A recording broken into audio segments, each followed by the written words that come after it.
Here's everything you might have missed in Rick and Morty Season 6, Episode 8.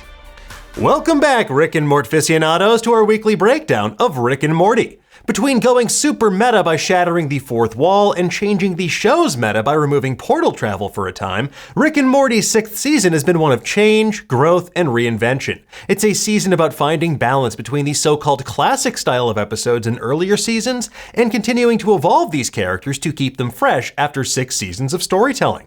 Perhaps no episode this season strikes that balance better than Analyze Piss, the 8th episode. We're going to break it all down for you in just a moment, including everything you might have missed, but to do so, we have to spoil what happens. So if you haven't seen it yet, well, leave now before you get pissed. I am Pissmaster, here to flush the toilet that is Rick Sanchez. He's spraying my lavender bush. My bees need that lavender. Now, before we continue, I want to offer another opt-out point. This episode deals with a fairly graphic depiction of suicide, so if that's something that's uncomfortable for you subject matter-wise, you may want to skip this video entirely and do something much healthier, like drink some water, go for a walk, or just enjoy the rest of your day. Take care of yourselves out there. Okay, let's get into it, shall we? While certain bowels of the internet clamor for a movement back to the intangible idea of Season 1 storytelling, Rick and Morty strikes gold with their thoughtful explorations of Rick's character. And while we've seen Rick's near godlike powers on display time and time again, this latest episode, Analyze Piss, forces Rick to meaningfully consider why he needs to be number one, and the toll that it takes on those around him. If you like introspective episodes that deal with unexpectedly heavy subject matter with both heart and humor, well, you're in for a treat. Analyze Piss begins with another battle between Rick, Morty, and Mr. Nimbus, who gets yeeted into the Evergees, a nod to the shipping company Evergreen, who had ships get stuck in the Suez Canal in the Chesapeake Bay recently. What follows is a string of what Rick terms 90s-style supervillains worthy of the Tick's Rogues Gallery. The goobers who have a bone to pick with him include Cookie Magneto, a Mr. Mixie-Pidlick parody Mr. Calypso, and later the aptly named Pissmaster. He reminded me so much of Green Goblin to the point that I wrote Ween Goblin in my notes, although maybe he's more Iron Man by the episode's end. You know, the question I get asked most often is, Tony, how do you go to the bathroom in the suit? Just like that. This repeated intrusion by people hurling insults and bodily harm at Rick prompts him at Morty's behest to interrogate why this keeps happening through therapy. Okay, I might look into it. Once again, Rick goes to see Dr. Wong, and it becomes apparent why the episode is named for the movie, not the TV show, in which a mafia don who isn't Tony Soprano has anxiety attacks that cause him to seek psychiatric help through therapy. The way that Rick sees it, he's a walking target for a sea of nerds who think that getting in a fight with him is some kind of platform. It's both commentary on the litany of one-off villains we meet across the series and the writer's contentious relationship with the fandom itself. At dinner, Jerry commends Rick for accepting the concept of therapy without turning himself into a pickle or a housefly. The former is a reference to Dr. Wong's debut in the Pickle Rick episode, but the latter is paid off in spades, because later Rick bursts into Dr. Wong's office and turns Mr. Goldenfold into a fly. It makes you wonder if Rick lied to Jerry or was inspired by him. When the aptly named Pissmaster arrives to pick a fight with Rick, he sprays Jerry's lavender bushes, which the defeated dad says are for his bees. He's spraying my lavender bush. My bees need that lavender. This is the second reference to Jerry's beekeeping hobby in as many episodes. It first popped up back in Season 4's Pro Mortius. Summer, I want to your dad. Oh, really? While Rick attempts to stick to his therapeutic guns instead of his flesh-melting guns, Jerry instead steps in when Pissmaster makes a lewd comment towards Summer.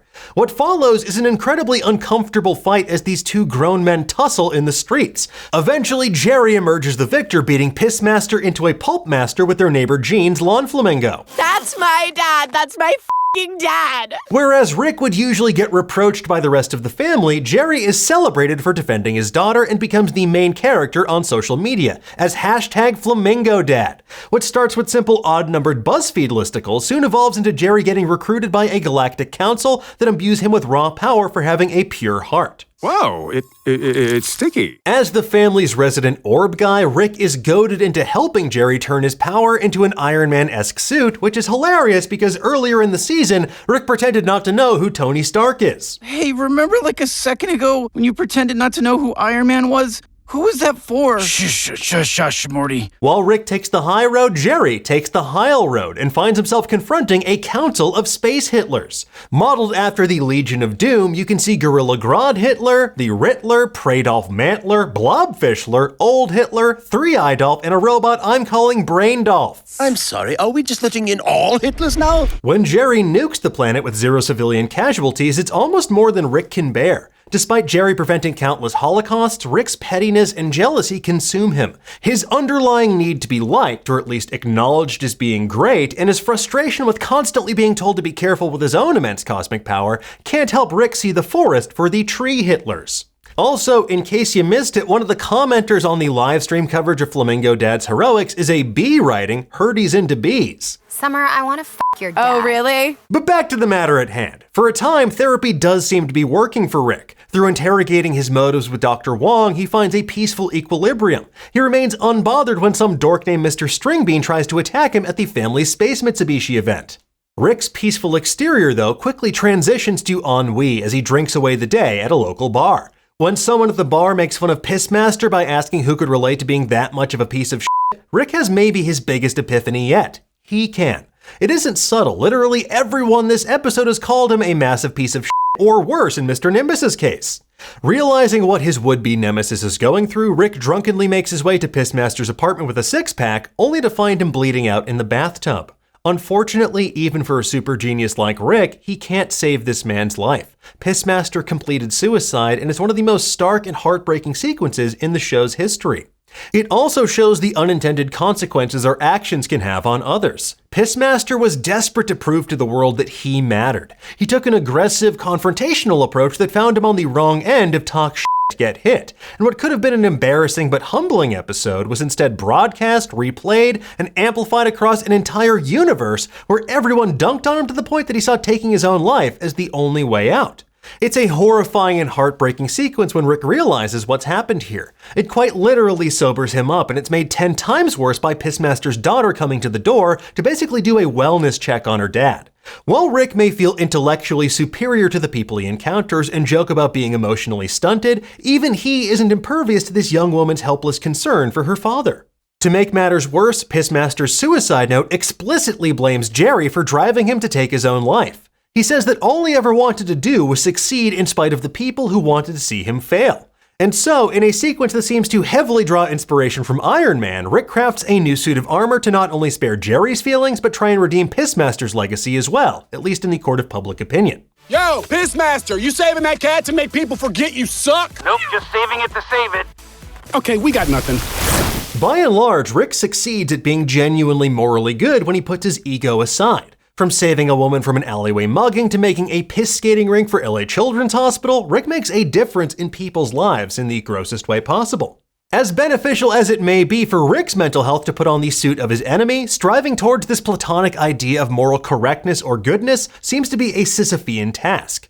Because, no matter how you slice it, someone out there will always take umbrage with what you do, perceive some injury or slight, and take it personally. And in this case, Jerry's the one that simply can't handle what's happening when his star is diminished relative to Pissmaster's. Although when Jerry is finally given power, he does become a force for good, the attendant popularity and attention stokes his ego and he falls into that same pettiness trap that Rick did previously. It's a commentary on the mercurial nature of social media and public opinion, the profound loneliness and depression of lacking purpose, and the constant struggle between using power responsibly versus using it for personal gain. And it all culminates with Rick taking another page out of Iron Man's playbook by making a sacrifice play on Orphan Island. Or I guess technically the Dark Knight Rises playbook, because he does fake his death to presumably go sip Fernet Branca somewhere. Excuse me. Fernet Branca. That's the wine. Orphan Island, by the way, is a treasure trove of puns and sight gags, including the Oliver referencing Please Sir Soup, ads for alley boxes, Poor and Littles, Rags and Riches, and a spot that exclusively sells old-timey newsboy caps. So shout out to the background artist because you folks popped off. As for Jerry, he suffers the indignity of having to recruit Pissmaster to the Galactic Council. Jerry announces he's bestowing an orb on Pissmaster by decree of the Andromeda strain, a reference to the Michael Crichton novel about a mutant alien virus. In the aftermath of his battle with Rick, Jerry is formally stripped of his power orb, and the council can't seem to accept that Rick was the one behind Pissmaster's heroic turn. Because even for them, the pursuit of doing good isn't their only pursuit. They care just as much about PR, optics, and public opinion as everyone else in this episode. Even when it comes at the expense of making a legitimate difference, as we see in the episode's ending tag. Rick tries to take the high road again for a moment, lying to spare Jerry's feelings that he was really Pissmaster all along. And once again, we get a reversal of fortunes for Rick and Jerry as Rick gets celebrated for being so thoughtful. As for how Rick did it, Summer says he obviously avatared it because what is being Pissmaster if not mastering the way of water? Isaiah. Real change is difficult though, and Rick undermines his selflessness by trauma dumping on Morty and sharing the terrible truth about Pissmaster's suicide.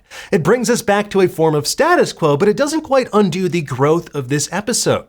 Rick lapsing back into his old habits isn't a failure on the part of therapy, it's the reason therapy is an ongoing practice of interrogating one's behaviors, understanding them, and cultivating strategies to address them if they're detrimental to one's own life. For Goldenfold, moments as a fly may have been transformative, but for Rick, his need to build himself up even at the expense of others is pathological, and that takes time to address. Anyway, folks, there you have it. That's everything you might have missed and that we wanted to delve deeper into on this week's Rick and Morty. We'll be back next week with another breakdown, but for now, tell us, what did you think of this week's episode? Did you spot anything that we missed? Yes. Then show me data. Let us know in the comments below, and for the latest and greatest in the world of pop culture, make sure you stay tuned to Nerdist.com.